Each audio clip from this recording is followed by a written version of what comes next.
Bismillahirrahmanirrahim. Alhamdulillah ve salatu ve selamu ala Resulillah amma ba'd. Assalamu alaikum ve rahmatullahi ve berekatuhu. Hurmatlı cemaat. Hurmatlı körücüler, oğucular. Xuday mirsa bizden oşal kezektegi oşal sağızı başladık. Emin sağ deybiz bir angemeleşi deybiz bir oşal leylek sülüktüden oşal din cihatında işlep жатқан moldalardı, ustazlardı çıkarabız degen oşal proyekti başlaganбыз. Bizden oşal bugünkü konağımız oşal en birinci videoda başlap bergenбиз. Толкунбек ажыны чакырганбыз. Анткени leylek sülüktü moldaların başın biriktiriyor ideyası oşal Толкун ажынан çıkan. Alemi mınau her bir moldanı bir tasmaga düşürüp arxivga kirgizip koyalım degen ideya bu menden çıktı. Oşanda buyursa emi iştin başında iki östürabız. Buyursa oşal Толкун ajı menen başında jön erkin mayekleşi bolgan. Bugün emi kono katar çakırdım. Kudayım eta oşal Толкун ajı menen bugün sizlerden terengirek tanışasızlar inşallah. Selamun aleyküm Толкун ajı. Selam. Emi bugün men nayman boldum. Sen mimam bolasın. Kuday kalasa. Onda sen daha özüңdü bir tanıştırıp ketseň. Misалы atın kim, familiýaň kim, kayсы urudan bolasın, leylektin kayсы ayılında kaçıncı yılları törölgönsüň, özüň ýerine bir malumat aýtyp ketseň. Moldon balasysın bu je özüň ile molda bolup kaldyňby? Ben atım Толкунбек, familiýam Jumanov. 1986 yılı Leylek rayonunun Golbaylı. Golba azыр эми Altın Beşik bolup özgörüp kaldı. 86 yılı ошол жерде төрөлгөм. 4 класска чейин 4 класска чейин Голбодогу Сенчи Март орто мектеби эле, азыр Казиев мектеби, ошол жерде окуп, андан кийин 5 класстан баштап биздин райцентр Исфанада гимназия ачылган. Ошол 97 жылы гимназияга бардык. Ошол гимназиянын 95 жылы ачылып, биз 2-3 жыл болгондо эле ошол гимназияда окуп калдык. Ошол 97 жылдан баштап 2004 жылга чейин гимназияда окуп бүтүрдүк. Gimnaziya bu İsfana'nın kayerdegi? Исфананын бул мурда бардык эле билет, Гагарин мектеби деп, Гагарин мектебинин жатаканасы. Гагарин мектебинин жатаканасын жок кылып туруп, 2 этаж ак здание бар ылдыйда. Ошону 2 этажыны гимназиянын жатаканасы, 1 этажын мектеп кылып койгон азыр. Күнгө чейин ошол гимназия бойдон. Demek жатакана гимназия болуп калган. Жатакана толугу менен гимназия болуп калган. Номер 1 Leylek районундагы номер 1 гимназия деп ошол жакта окугам. Гагарин ошондо bir жатак мектеп беле. Гагарин мурдатан жатак мектеп болгон. Себеби дегенде баягы Голбодон, Тайлан, Чимген, ошол Карабулак жактан ошол Исфанага жакын жерлер бардыгы 8 жылдык мектеп болгондагы 9-10ду келип Исфанада окуп, жатып, анан бүтүрүшкөн да. Мен атамдар, андан кийинкилер 70-жылга 61-62-лерден тартып, ушул 70-жылдарга чейинкилер ошол 9-10 класста менде бүткөн да, Исфанада Гагаринде окуп, ошол жакта 2 этаж ак здание бар, бүгүнкү күнгө чейин дагы турат. Ошол жерде интернат деп жатакана болгон да, жатаканасы болгон. Ошол жер бүгүнкү күндө гимназия болду. Биз ошол жакта бүттүк. Эми биздин атабыз Инамидин өзү молда эмес, кадимки эле мусулман, бирок молдочулук жакка окуган эмес. Бирок менин ошол чоң атам Рахшан деп өмүр бою ошол кой эметкен, кой багып жүрүп, колхоздун койун багып, ошол кишинин себеби менен, ошол кишинин дуасы деп койсом да болот, ошол кишинин бир аракети менен ушул дин жолуга келип калган деп айталам да. Себеби дегенде 94 жылы биз 2 класста окуп жүргөндө ошол атам жетелеп барып мечитке, ошондо биринчи жолу мечитке баргам. Чоң атам. Бизде эң чоң эркек небересини алып алат да. Биздин үйдө мындай жаш бала турсун деп туруп, ушундай көпчүлүгү ошондой го. Эң чоң эркек небересин өзүгө алып алат дагы, өздөрү карайт да чоң ата чоң эне. Көбүнчө. Анан чоң ата чоң эне ошолорду ата эне деп өсөт дагы, өзүнүн ата энесин аба эже деп. Мен бүгүнкү күнгө чейин аба эже дейм да. Ушундай болуп өскөм. Анан ошол атам деп, мен чоң атамды мен атам деп эметкем. Ошол киши дайым айтат эле, мурдатан эле айтат эле, мен атам Молла Жуман деп молда болгон. Ошо илимдүү киши болгон экен. Дайым айтат эле, 3 эркек баласы бар, ошо үчөөңүнүн бирөөң ушуну кармагыла, илим окугула деп биз окуй албадык. Андан кийин балдарыма айттым, канча балдарыма айттым, ушул силер окугула деп, балдарымдан дагы ушундай бир эми сайдын убагы болгон. Ушундай бир окуган эч ким болбой калды. Бирок ушул эми неберелеримден чыкса экен деп туруп көп үмүт кылат эле да. Ошондо 94-жылы мен 2-класс кезимде, эми эле 2-класска барганда жетелеп барып ушул мечитке алып барган. Мечитке алып. Молла Жуманын чебереси болуп каласың сен. Молла Жумандын чебереси болуп калам. Ошондо Молла Жуман Молла Жуман атабыз айткан экен, ушул бирөөңөр дагы ушул илим окугула деп көп айткан экен да. Ошондон эч ким окубай сайдын убагы болгон эме болуп, анан ошол көчө менден үмүт кылып, көп дуасын кылат эле, көп эме кылып мечитке жетелеп барып, биздин айылдын имамы Молла Зикир деп. Молла Зикир ошол мен биринчи устазым болот. Ошол кишиге тапшырып, биздеги баягы эме бар го, салт боюнча сөөгү меники, эти сеники деп. Ошол мектептен түшкө чейин мектепке окуп, түштөн кийин кечке чейин ошол мечитте, моланын үйдө барып сабак окуп, 2 жылдай ошол сабак окудук. Ошондо Молла Рахмалы Молла Зикирова ушу маалим санды толук бизге үйрөттү. Маалим санды үйрөткөндөн кийин аптек деп баягы өтө дефицит китеп эле. Жөн мен аптекке жетимде ушунчалык сүйүнгөм да. Сөз дегенде мен атамдын бир тууган эмеси Ибраим Чоңова деп коет элем. Ошол бир жактан таап келген экен да. Ак марли менен сонун кылып таштап койгон. Аптекти мен сага алып келдим, мен сага бердим дегенде ушунчалык аптекке жеткенде сүйүнгөм да. Бул ошол Курандын баягы. Өзү бул тажик тилинен алган да. Хаф деген жетиден бир. Ясинден Ясин сүрөсүнүн ылдый жагына. Ошону аптекке түшүрүп, ошол жерде аптекте эмеде Ясинди жаттатып, анан кийин сөзсүз Ясин жатташың керек деп Ясин жаттатып, андан кийин Мүлк сүрөсүн Табаракты жаттатып, анан кийин Амманы жаттатып туруп 30-параны ушуну жаттасаң, менин уже көзүм дагы жакшы эметпей калды. Бир аз эметип калган да, жашы дагы кыйлага келип калган да. Көзүм дагы жакшы эметпей калды. Мен бере турган нерсемди силерге бердим деп туруп патасын берген да. Ошондон кийин биздин Аликардын атасы 95-жылы экен, 94-95 жылдары бул ажыга жөнөдү. Ажыга жөнөгөн Паткоздогу Чавандас Молла Маматкулова. Бизде баягыдай го, мурда ошондой болчу, азыр ондой болбой калды. Ажыга жөнөгөндө мечитке келип, мисалы үчүн Паткоздон жөнөп атат Айкөлдөн. Голбого барып туруп мен жөнөп атам деп мечитке барып дуа алып чыгып кетет эле. Коштошуп, мындай, мисалы үчүн Тайланга, Чимгенге, ошол жакын айылдарга барып, ошол жерден дуа алып туруп чыгып кетет эле да. Ошондой кылып туруп бизге дагы келгенде, ошентип кирип калды. Мен ошондо биринчи жолу ажы жөнүндө уктум да. Эми ал учурда ажы деген кандай, Мекке деген кандай, мындай бир түшүнүк жок эле да, интернет деген жок. Же китептерди карайын десең, китептерде жок, эч бир маалымат жок эле да.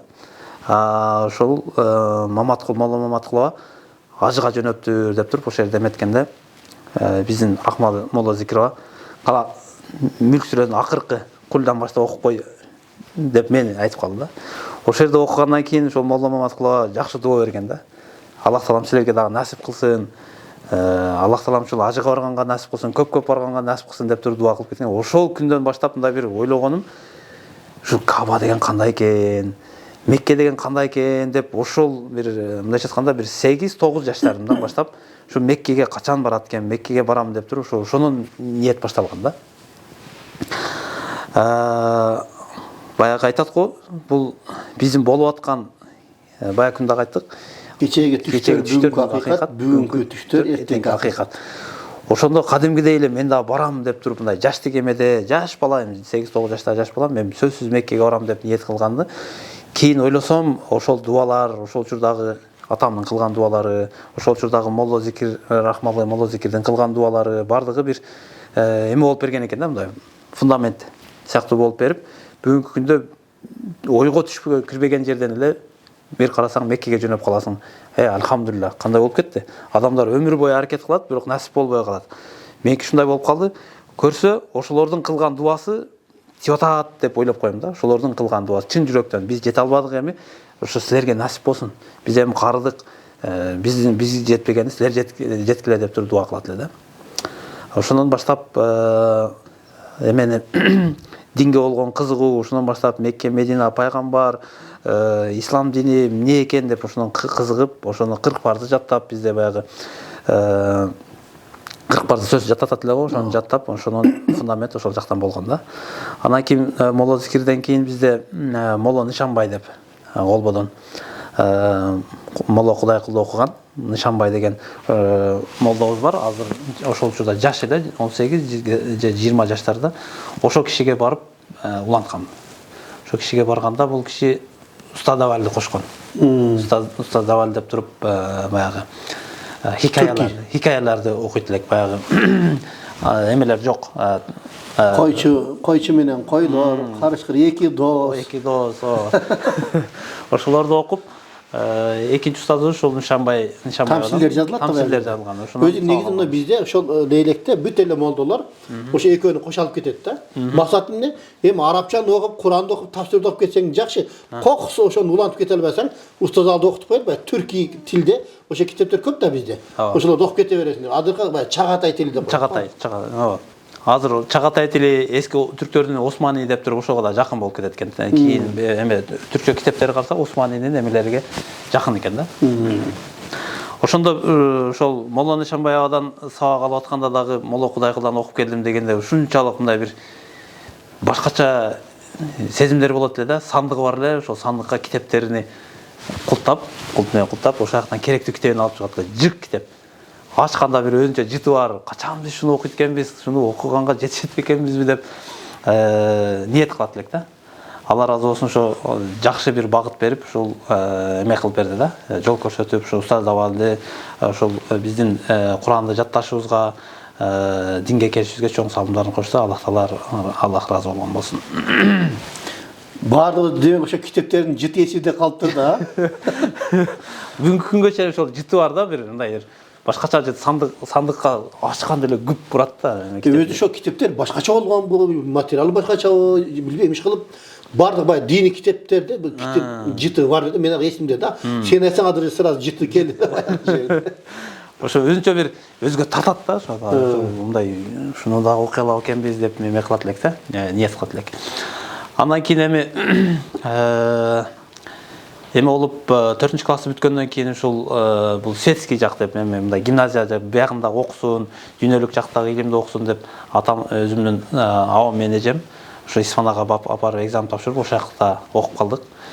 Ошол жакта окуп бүткөндөн кийин эми мындайча айтканда диний жактан бир аз узактагандай болуп калды, бирок негедир ошол окуп жүргөндө дагы мындай бир ошол жака тарта берет эле да. Баягы азыр жаш балдарды, өзүбүздүн балдарыбызды кичинесинен сабак берип койгон туура экен да, мындайчы. Биякта диний сабак уже калып калды. Эми 4 класска чейин окудум. Моло Зикир абада, Моло Нышанбай абада окугандан кийин 5 класска өткөндөн кийин толук бойдон эле калып калды да. Мындайча айтканда арабча эмелер жаттаган бойдон эле калды дагы. Бер жака кирип ошол бойдон 11-ди бүттүк. 11-ди бүтүп шаарга келип, анан эми ал жакта башка жашоо болот, бияка келсеңиз башка жашоо. Кыргыз улуттук университетинин математика факультетине тапшырдым. Матфакта окуп калып жүрүп, мындай бир ата энеңден узакка кетип калдың, мындайча айтканда 1000 километр узактан келип туруп, бир башка бир чөйрөгө түшүп калдың да. Ошондо мындай бир жардам бере турган бир опора, мындай бир түркүк издейт экенсиң да. Каяка барсаң сага бир неме болот депчи. Аяка урундук, бияка урундук, алкол, анан акыры менин ушул Аллахтан башка эч кимге керегим жок окшойт депчи мындай. Себеби дегенде айылда бир башкача бир аура бар, туугандашы бар, бир айылда жүрө бересиң да. Эми айылда жүргөн адам мындай бир ачка калбайт да, мындайча айтканда. Же бир тирилик улана берет жашоо. Шаарга келген, шаардын аурасы бир башка. Ар ким өзүнүн иши менен. Биз келген жылдары 2004-жылы бүтүп келгенде эми баягы кыйын учурдан, баягы союз бузулуп кыйын учур, сиз менен да сүйлөшкөндө айтпадык, баягы ачкачылык, кыйынчылык, баягы элдер арпанан, маканан жеп калган учурдан өтүп, эми өзгө келип аткан учур болчу да. Ар ким өзү менен өзү. Ошондо мен бул Кыргыз улуттук университетинин жатаканасында жаттым, жашап калдым. Эмеде 7-чи жатаканада жашадым. Ошол жерде ал жака урунуп, бул жака урунуп, анан эч бир эмегенен мындай бир жүрөгүмдү толук канааттандыргандыктан тынчтанган жок. Мен Аллахтан башка эч кимге керек эмес экенмин. айтканда мен Аллах менен гана Аллахка гана таянып иш кылсам ошондо туура болот деп туруп ошо чечимге келип, анан биздин комендант 7-жаткана коменданты Шарапат эже деген бар эле, ошого түшүп анан сураганбыз. Бизге кичине болсо деле намазкана кылып бериң депчи.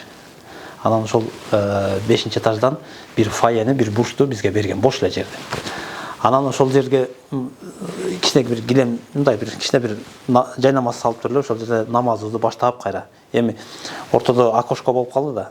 Анан ошондон баштап 2004-жылдан баштап, 1-курстан баштап толук бойдон кайра намазыбызды баштадык да. Ошентип жүргөндө бул жактан ошо участкойлор текшерип келип, анан силер бул жерде өзүңөрчө эле мындай намазкана, мечит болуп атсыңар, муну уруксат алыш керек деп бизге эскертүү берди эле. Анан эмеге бардым, центральный мечитке бардым. Центральный мечитке барсам, Казы Абдуманап кара экен. Анан кирсем, кел, эмне маселе, ушундай. Жакшы деп анан сурап баштады. Каякта окугансың? Ушундай. Кайсыларды билесиң? Ясинди билем жатка, Табаракты билем жатка, Амманы билем, 30-баран билем. Сен катам боло турбайсыңбы? Анда уруксат деп уруксат жазып берген да. Ушул эмеге 7-жатаканага намазкана ачылсын, имамы жоопкер болуп, ушул дайындалсын деп бизге жазып берген. Ушунчалык сүйүнүп кеткенде, сен боло турбайсыңбы деп неткенчи. Себеби дегенде бизде Ясинди билсең, Табаракты билсең, Амманы 30-бараны, 100 Амманы жатка билсең, анда боло турбайсың сен деп туруп, ошол жерге эметип койду да. Имам кылып дайындап койду. Ошондон баштап анан баягы дагы кызыгуу ошол жердеги балдарды чакырып суроолор болот. Эми ортодо унутуп калган эми көп жыл ортодо окошко болуп калгандыктан унутуп калгандар кайра баштан кайталап суроолор чыгып калса, эмеге келип, мечитке келип сурайбыз. Өзүм билбегенди бар сурап, жообун алып берем деп туруп келип, ошентип динге кайрадан башталып кетти да. Анан баягы бизде бата менен эл көгөрөт дейт го, жамгыр менен жер көгөрөт, бата менен эл көгөрөт деген. Баягы ошол кичине кезимдеги баягы атамдын, чоң атамдын кылган дуасы айланып келип эле кайра ушул дин чөйрөгө келип калганда эстейм да, ушул кишинин дуасы го депчи. Себеби дегенде баягы мектепти бүтүп, улуттук университетте математика, андан кийинки жылы ал жакта заочныйга которуп туруп Манас университетиге эконом факка тапшырдым. Эми мен кете турган жагым да логикалык түргө караганда башка бир тармакта кетип атам да.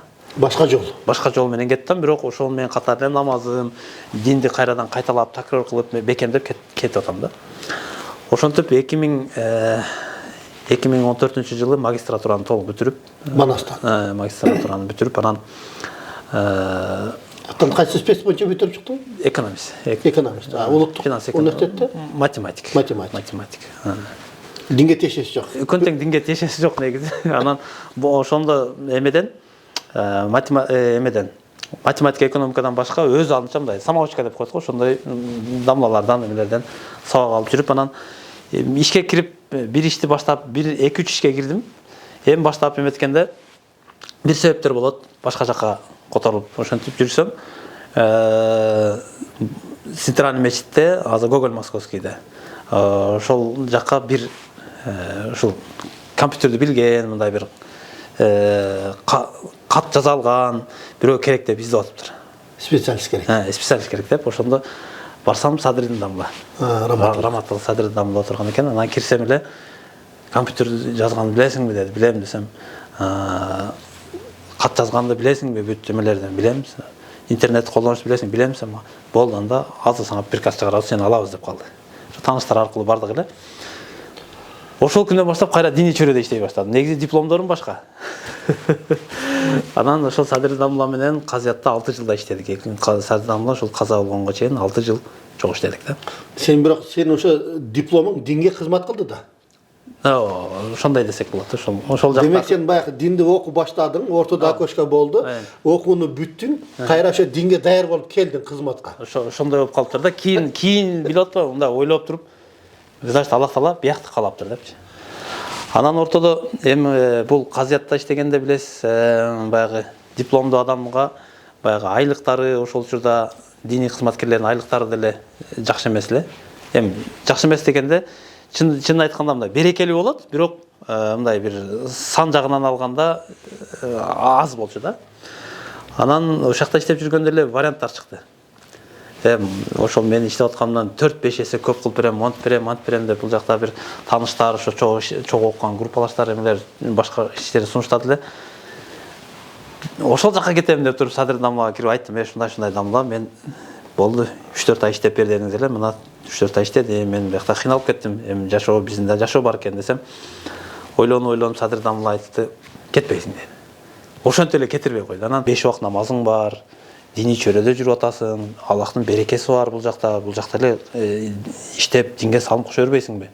Айка барсаң көп акча табасың, бирок намазың калып кетиши мүмкүн, башка эмелер диний чөйрөнү тааныбай каласың деп туруп ошондой эмесин айтып туруп, эгер кетсең мен нааразымын деп койду да. Анан ошондон эле кайра калып калдым. Анан кичине туруп тур 1 жылдай деди.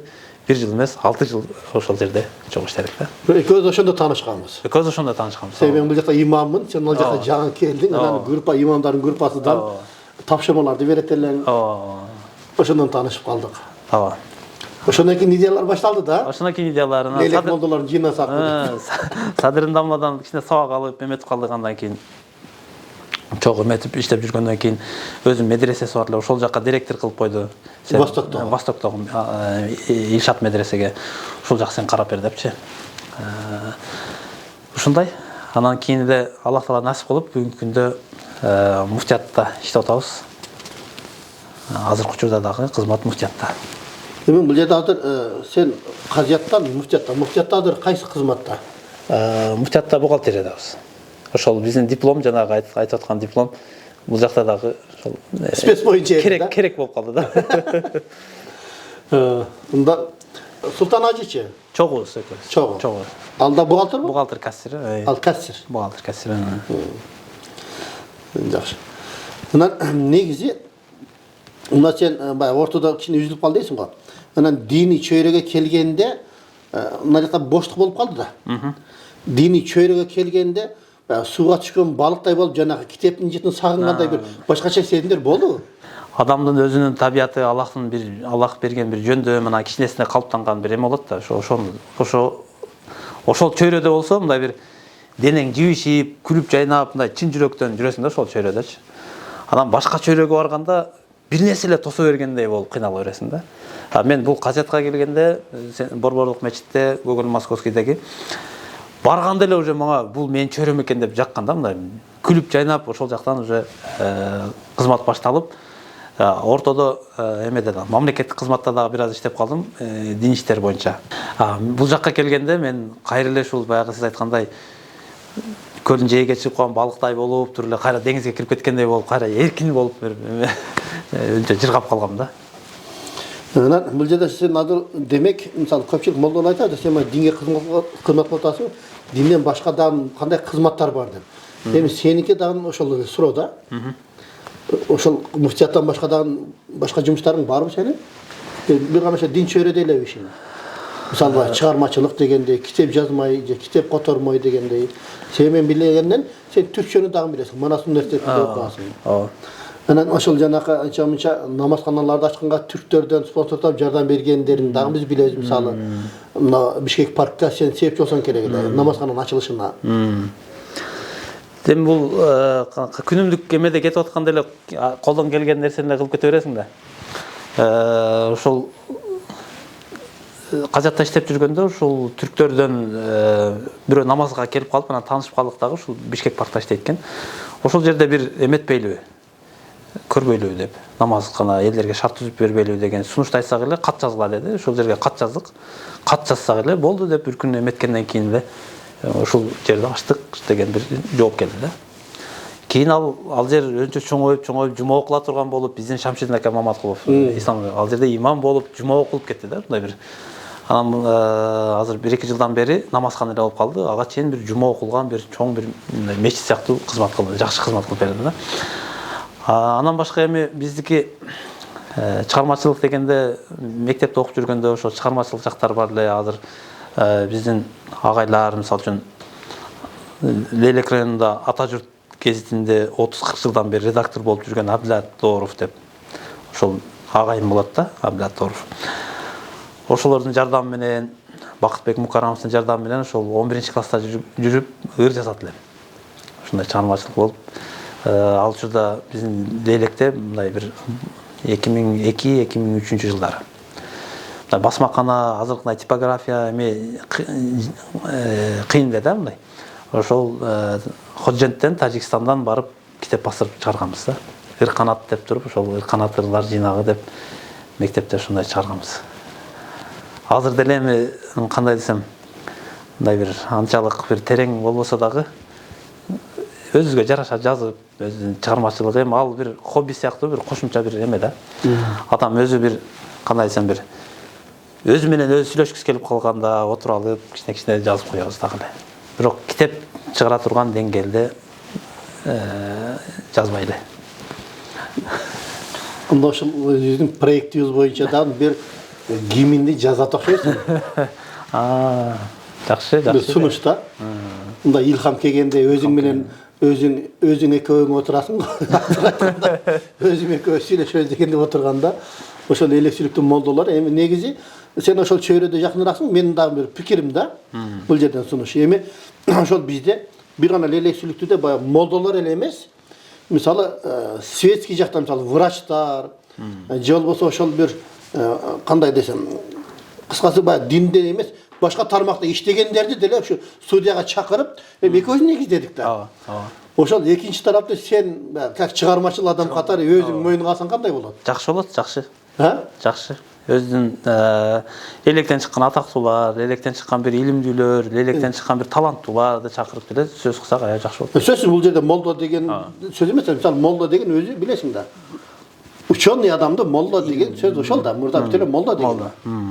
Ошондо ушул эфирден пайдаланып убадаңды алайын. Болду, Кудай буйрса. Аракет кылып аракет. Анан ошол болгондо бир гимди жазасың, Кудай кааласа. Ошол элек-сүлүктүү молдолордун бир илхам келгенде гимн жазып койсоң, иншалла. Бул жерде ар бир нерседе, мисалы буюрса мен дагы ошол көзөздөр менен иштеп жүрөм го. Ошо көзөздөр менен иштегенде ошолордун өздөрүнүн гимни бар экен да.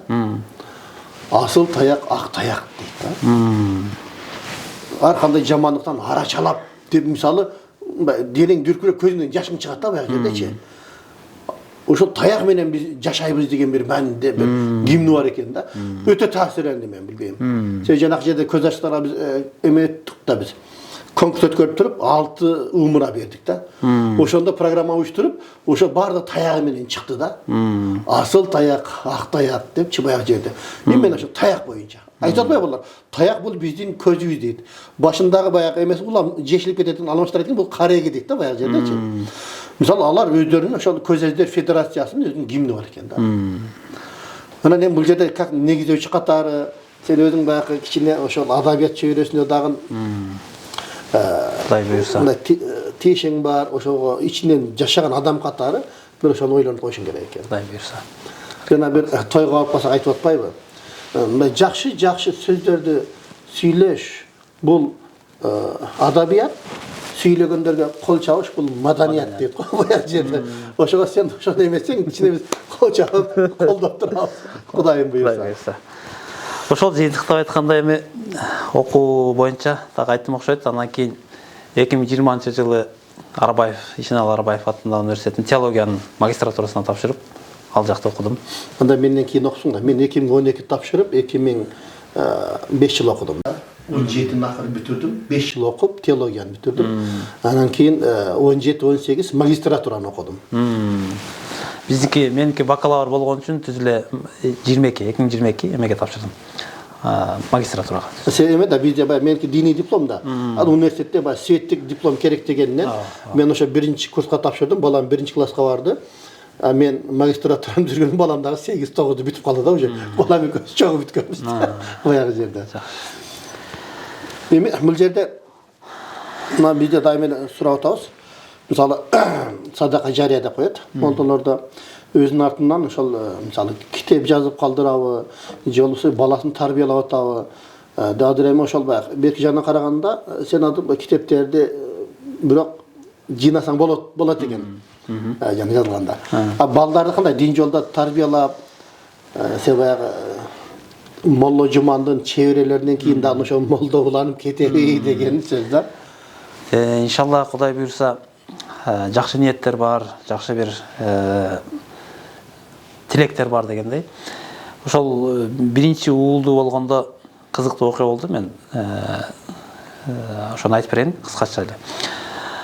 Уулду болдум деп туруп, ошол 2019 болчу. Садырдын дамлага сүйүнчүлөп калдым. Дамла ушундай сүйүнчү бериң. Мен уулду болдум десем, жакшы деп эле калды. Анан бир 2 мүнөттөн кийин кайра чалып, мен балаңдын атын мен коюп бербейинби деди. Садыр дамла. Болду, кой элек, биз эч бир эме жок десем, болду. Анда менин эмет жүргөнүм Абдулвадуд болсун деди. Абдулвадуд. Мейли, болду, дамла. Авлия киши эле деп Садыр дамла. Абдулвадуд деп туруп, аны атын койдук, көйлөктү алып чыгып, анан бир 2 жума өткөндөн кийин анан кабинетине чакырып, кандай жүрөт Абдулвадуд? Жакшы ушундай десем, эми бир сизге тапшырма деди. Сиз барып Чубак ажыдан бир дуа алып коюң деди. Балаңызга бир жакшы дуа алып. Анан жумага Чубак ажыга байланышып, анан жумадан кийин жолугайык деп, анан жумадан кийин жолуктук, кабинетине кирип сүйлөшүп отуруп, анан дамла атайын ушундай келдим эле, бир балама дуалайын деп сизге. Садыр дамла жөнөттү айтпадым, жөн эле дуалайын деп келдим эле. Десем, жакшы деп туруп, отуруп, анан сүйлөшүп отуруп, анан ким койдуңуз балаңыз деди. Бала Абдулвадуд койдум баласын. Атын Абдулвадуд койдум десем эле, эме болуп кетти да, бир мындай бир, ой, рахмат, ушунчалык сыйлаганыңарга рахмат деп бир мындай башкача эме болуп кетти да. Чубак ажы. Анан түшүнбөй эле отуруп калып, анан ал жак карап, бул жак карап десем, ал сезип калды дагы, мен түшүнбөй атканымдычы. Сиз билбейсизби деди. Анан жок десем, менин сүннөт атым Абдулвадуд дейт. Менин сүннөт атым Абдулвадуд дейт да. Көрсө Садырдын дамла экөө мындай бир жакын дос болгон үчүн, Садырдын дамла ошол бир ошондой ниет кылып жүргөнбү, ошол бизге насип болуп калыптыр да, ошол балаңдын атын Абдулвадуд кой деп, ошол Чубак ажыдай илимдүү эме болсун деп эмет кылган окшойт.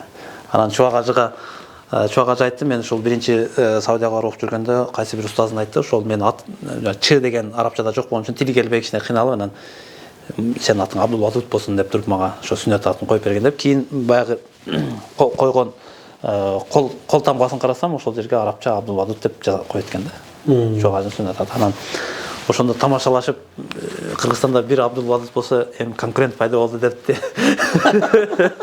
Тийиш койдум эле, анан айтты эле, ошондо негизи Абдулвадуд деген атты баары кое бербейт депчи. Мындай алымдар, авлия заттарга коюлат.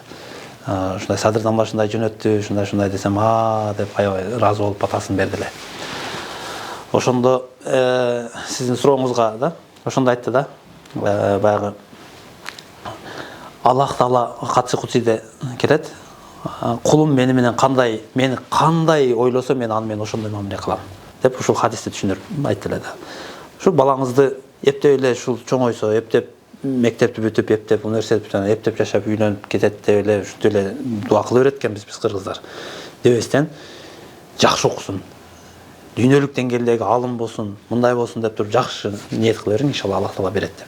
Ошондон кийин колдон келишинче дуа кылып атабыз, иншалла Аллах Таала насип кылсын. Аллах Таала ушул бир биздин балдарыбызды, биздин ufактарыбызды дагы илимдүү, билимдүү, элине, жерине кызмат кылган, динине кызмат кылган балдардан болсун деп дуа кылып атабыз. Азыр эми кичинерээк жашы, Кудай буйрса эми дин жолуна тарбияланганга аракет кылабыз. Сен эми чоң атаң сага дуа кылган болсо, ошонун дуасы менен сен шу деңгээлге жеттиң. Эми эки авлия устазыбыз дуасын берген экен да, бирөөсү атын койгон экен. Чубак ажыда карасаң, экөөсү бир күндө кетпедиби? Экөө бир күндө. Садыр дамла күндүз Жумадан кийин кайтыш болду. Ошо кайгырып атып түнкү саат 3-тө Чубак ажы. Экөө ушунчалык жакшы, ынак болгон экен да. Экөөсүнүн дуасын алган экен да. Ооба. Бул жерде да өтө мындай сонун маселе да. Чубак ажынын масааттары. Ооба. Дуасы өтө сонун. Буюрса ошол дуасы кабыл болсун, чоң устаздын, Садырдын дамланын. Жакында да ошол уулду болуп, анын дагы атын эме кылып Абдулхамид койдук, иншалла. Абдулхамид. Биринчи эмени баштаганда, ошол күнү куттуктаганмын, билесиңби? Ошол биринчи эфирибизде. Абдулхамид деген бул Осмондун биринчи Абдулхамид, экинчи Абдулхамид деп, экинчи Абдулхамид аябай эме динге, таква, аябай авлия киши болгон да, падыша болгон. Темир жол салган да. Стамбул менен Мединага чейин темир жол салган. Тарыхта өтө орду терең болгон киши. Анан баягы немистин принци Бисмарктын да айткан, дүйнөдөгү саясатчыларга берилген акылдын 95% Абдулхамидке берилген 3% мага берилген, калганын башкаларга таркатып берген дегендей бир сөз бар да. Ошого эми бул биздики дуа иншалла. Ошондой ошолордой улуу адам болсун деген мааниде ошол атын Абдулхамид деп койдук иншалла. Ошол Абдулхамид деп калдың сөзгө аралжы. Ошол темир жолду салган экен. Мурда элдер 40 күндө барса, темир жол салынгандан кийин Стамбулдан Мадинага 5 күндө жетмей болуп калган экен. Кайтышы 5 күн. Ошондо да карасаң, ар бир баягы токтой турган станция деп коет го. Бекеттерди намаздын убактына туралаган экен. Элдер токтогондо намазын окуп, кайра отуруп улантып, кийинки намаздын убагында башка жерде. Иншалла ошол атыра заты жарашкан жигиттерден болсун. Иншалла. Кудай мырза бул садака жария боло турган эле болду Кудай мырза. Иншалла. Мында эфирдагы негизи аягына жетип калды. Эми сен элге бир айта турган же бир сунушпу, же бир насаатпы жаштарга дегендей. Мындай мисалды окуп калдым эле мен. Аябай таасир берген да. Ошол бир китепте, тафсир китепте жазылган экен.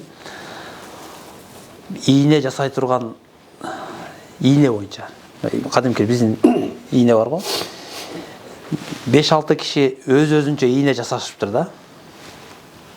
Мисалы мен, сиз дагы үчөө отуруп алып, мен бир күндө ийне жасасам, эртеден кечке барам дагы темир алып келем, аны эритем, калыпка куям, көзүнө эметем, тешем, ийненин калыбына келтирем. Ошондо мен бир күндө 10 ийне жасайт экенмин да.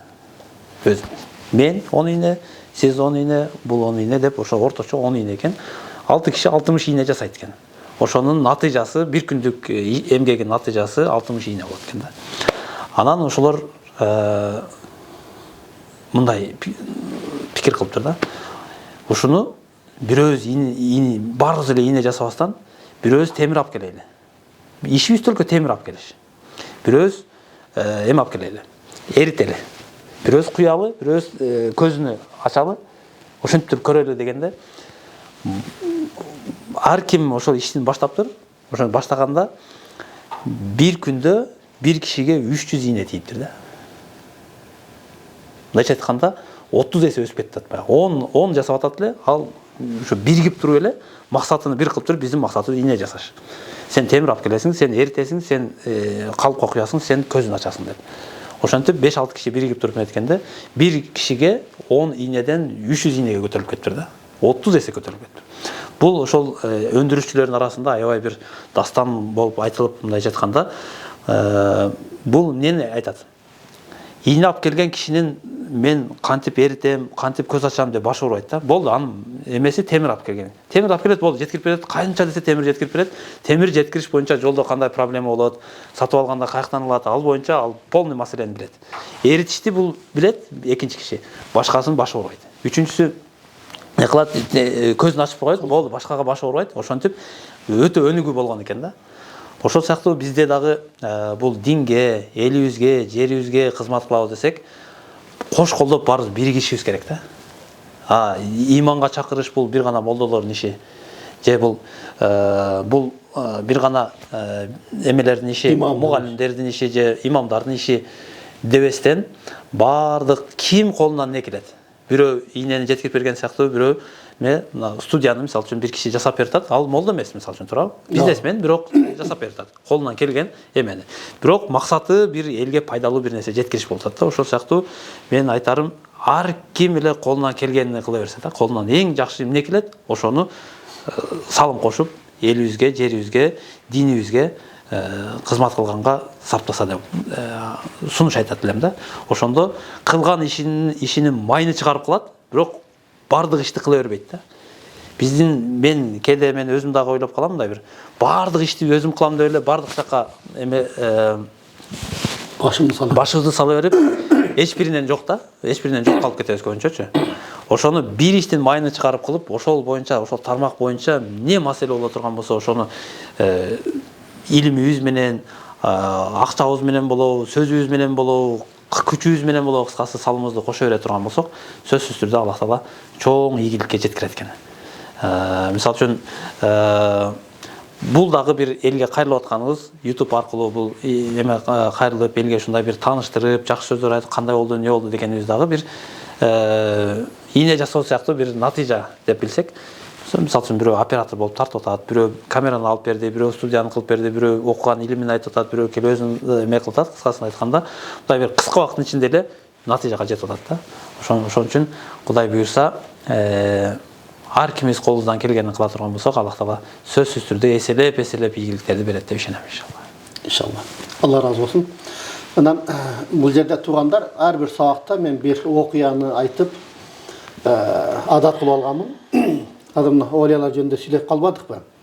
Бир акылман киши бар экен. Ошол акылман кишиге бирөөлөр келип туруп дагы баланчы асманда учат экен десе, ал эч нерсе эмес, эмне болуптур? Чымындар деле черкедилер учуп атат. Бирөөсү келтире, суу бир авлия киши бар экен, суунун бетинде басып кетип атыптыр десе, ал эмнеси эми? Жыгачты коюп койсоң эле суунун бетине калкып жүрбөйбү? Десе, анда сиздин оюңуз боюнча мужиза деген, керемет деген эмне десе, азыркы заманда өзүңнүн аброюңду, абийириңди сактап калуу мужиза. Адеп акылакты сактап калып, бирөө кыжырыңа тийсе, адеп акылакты таштап сыртка чыгып кетпей, адеп акылакты ордунда кармап калуу бул өзүнчө мужиза. Уурлук кылбай жашоо өзүнчө бир мужиза. Же болбосо таразадан алдабай, бирөөнү гыйбат кылбай, бирөөнү ушактабай жүргөн бул өзүнчө бул керемет мужиза. Эң негизгиси сага бирөө ишенип атса, бирөөнүн ишенимин, сага болгон ишенимин сындырбастан ошол өз ордунда кармап калыш, ушул өзү мужиза деген экен да. Ошол сыңарындай Кудай буйрса биздин максатыбыз ошол элдин ишенимин актап, ошол өзүбүздүн убадабызды аткаруу деген бир максат коюлган. Кудай буйрса мына бүгүнкү эфирден Толкун Ажынын дагы убадасын алдык. Кудай буйрса бул жерде жанакы ар кайсы ийненин ар кайсы жактан адамдар жасагандай бир гана молдолор эмес, биздин студияга буйрса башка тармактын адамдары дагы келип туруп бир маяк куруп берет. Аны буйрса Толкун Ажы уюштурат иншалла Кудай буйрса. Анда Толкун Ажы бир дуа берип жыйынтыктайык. Ар бир келгенден биз дуалабыз коноктон. Амин. Алхамдулиллахи Rabbil Alamin. Вассалату вассаламу аля расулина Мухаммади ва аля алихи ва асхабихи ажмаин. Я архамар рахимин, я архамар рахимин, я архамар рахимин. Эй мейримдүүлөрдүн мейримдүүсү, райымдуулардын райымдуусу болгон Аллахым, баарыбызга жакшылык бер, баарыбызга райым кыл, баарыбызга өзүң берекеңди, өзүңдүн жакшылыктарыңды жаадыргын Аллахым. Аллахым ушул баштаган ишибизди мындан ары дагы улантып, кийинки муунга берекелүү, салмактуу иштерди жасаганды бизге насип кылгын Аллахым. Амин. Аллахым күчүбүзгө күч берген, өзүңдөн гана күч, өзүңдөн гана кубат тилейбиз. Аллахым биздин ишибизди жеңил кылгын. Ушул ишке себепчи болгондордун баардыгыны Аллах Таалам өзүң тилек максаттарына жеткиргин. Дүйнөдө дагы, акыретте дагы бизди шерменде кылбагын, жүзүбүздү жарык кылгын. ربنا آتنا في الدنيا حسنة وفي الآخرة حسنة وقنا عذاب النار برحمتك. الله أكبر.